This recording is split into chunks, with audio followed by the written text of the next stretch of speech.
Confident kids હોય એમાં અમારે બહુ કંઈ કરવાનું નથી આવતું. આજે બે કેટેગરી છે, એક શાય છે ને એક ઓવર કોન્ફિડન્ટ કિડ્સ છે. તો એમાં અમે શું કરી શકીએ? એટલે આજે કોઈ એક્ટિવિટી કરી છે તો અમે ઓબ્ઝર્વ કરીએ છીએ કે ભાઈ કોઈ ચાઇલ્ડ પાર્ટિસિપેટ નથી કરતું, ઇન્ટ્રોવર્ટ છે, શાય છે. સોશિયલ એક્ટિવિટીમાં ઓબ્વિયસલી ઇન્ટ્રોવર્ટ ચાઇલ્ડને થોડો ઘણો પ્રોબ્લેમ થશે જ ઓપન અપ થતા. તો એના માટે અમે એને સ્પેશિયલ નામ લઈને બોલાવીએ કે ચલો Achyut, you come here and rub the board. He will feel કે મને સ્પેશિયલ ઇન્સ્ટ્રક્શન્સ મળી. તો એ ધીમે ધીમે એની સાઇનેશ દૂર થશે. હવે એ સેમ કેસ છે કે જ્યારે અચ્યુત બહુ જ હાઇપર એક્ટિવ છે અને constantly ma'am and keep raising his hand. તો sometimes I have to be talk to him કે અચ્યુત અત્યારે તારો ટર્ન નથી, I need to give importance to somebody else. ટીચરની ઇન્સ્ટ્રક્શન્સ, ટીચરનું બિહેવિયર, ટીચરનું સ્ટુડન્ટ સાથેનું કમ્યુનિકેશન ચેન્જ થતું રહેશે. એ ખબર હોવી જોઈએ કે કેટલા સાય લોકો છે જેને મને ચાન્સ આપવાના છે, કેટલા હાઇપર એક્ટિવ છે જેને મને ક્લિયર મેસેજ આપવાનો છે કે અહીંયા બધા ઇક્વલ છે. Personalise solution. Yes.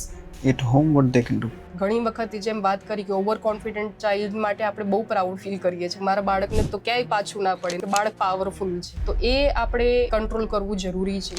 Arrogant answer આપી દે, આપણી પોતાની વાત જ્યારે કટ કરી દે, કઝિન્સને જ્યારે એ ઇન્સલ્ટ કરી દે, ઇન અ વે ના એને નથી આવડતું મને વધારે આપે છે, ત્યારે બિહેવિયર માટે તમારો આન્સર હોવો જરૂરી છે. બે સિબ્લિંગ્સ વચ્ચે કમ્પેરિઝન આવે, બે કઝિન્સ વચ્ચે કમ્પેરિઝન આવે, એઝ એન એડલ્ટ તમારે પ્રોપરલી કંટ્રોલ કરવી પડે. કમ્પેરિઝન વાળા જે ટ્રોમા છે એ બહુ લોંગર ટાઈમ સુધી બાળકોમાં રહી જાય છે ને નુકસાનકારક એ છે અને એ અનનેસેસરીલી કોમ્પિટિશન ક્રિએટ કરે છે. આપણી comment through out the life બહુ ઇમ્પોર્ટન્ટ છે. ઇમેજ બિલ્ડિંગ આપણાથી જ થાય છે, એટલે એક વર્ડ્સ ચૂઝ કરવા માટે આપણે બહુ વાઇઝ ધ્યાન રાખવું પડે.